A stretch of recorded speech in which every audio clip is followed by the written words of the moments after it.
பஜ்ர் தொழுகையின் பயன்கள். பஜ்ர் தொழுகை பொழுது விடியும் முன்னர், அதாவது சூரியன் உதயம் ஆவதற்கு முன் தூக்கத்தை கலைத்து எழுந்து தொழும் ஒரு நாளின் துவக்க தொழுகை. சுபுஹு தொழுகை தவிர பிற 4 கால தொழுகைகளுக்கு பஜ்ரு தொழுதவருக்கு மறுமையில் சிராத்துல் முஸ்தகீம் என்னும் பாலம் கடப்பதற்கு எளிதாகும். யார் இரு குளிர்ந்த நேர தொழுகைகளை தொழுகிறாரோ அவர் சொர்க்கத்தில் நுழைவர் என்று ஏந்தல் நபி ஸல்லல்லாஹு அவர்கள் எடுத்துரைத்ததை தொடுத்து உரைக்கிறார் அபூ மூசோ ரலி. நூல் புகாரி, முஸ்லிம். சூரியன் உதிப்பதற்கு முன்னுள்ள வைகறை பொழுதும் சூரியன் மறையும் முன் உள்ள மாலை பொழுதும் ஒரு நாளின் இரு குளிர்ந்த நேரங்கள். மாநபி ஸல்லல்லாஹு அவர்களின் மற்றொரு அறிவிப்பு: சூரியன் உதயமாவதற்கு முன்னுள்ள தொழுகையையும் தொழுபவர் நிச்சயமாக நரகில் புகமாட்டார்.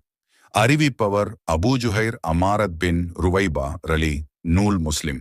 ஒரு நாளின் முதல் தொழுகையான பஜ்ர் தொழுதவர் அந்நாள் முழுவதும் அல்லாஹ்வின் பாதுகாப்பை பெறுகிறார். யார் சுபுஹு தொழுதுவிட்டு அதே இடத்தில் சிறிது நேரம் அமர்ந்து அல்லாஹ்வை புகழ்ந்து துதித்துக் கொண்டிருப்பவரின் பாவங்களை மன்னித்து அவருக்கு இரக்கம் காட்டுமாறு இறைவனிடம் இறைஞ்சுகின்றனர்.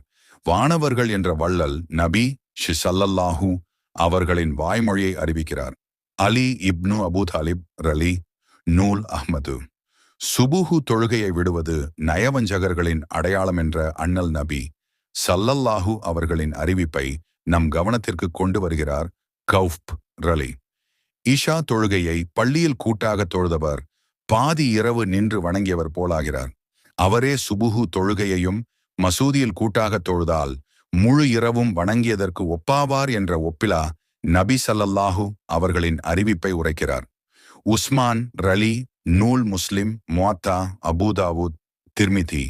துபுஹு தொழுகையில் மட்டும் ஓதப்படும் குனூத் என்னும் துஆ இஸ்லாமியர்களுக்கு இடையூறு செய்யும் எதிரிகளிடமிருந்து இஸ்லாமியர்களை காப்பாற்றி அந்த எதிரிகளை ஏளனப்பட்டு எண்ணற்ற துன்பத்திற்கு ஆளாக்கி அடக்கி ஒடுக்கிவிடும். மேன்மையான பயன்களை மேதினியில் தந்து சோதனைகளை கடந்து சாதனை படைத்து வேதனையின்றி வாழ்ந்து மறுமையில் மாறாப்பேற்றை பெறுவோம்.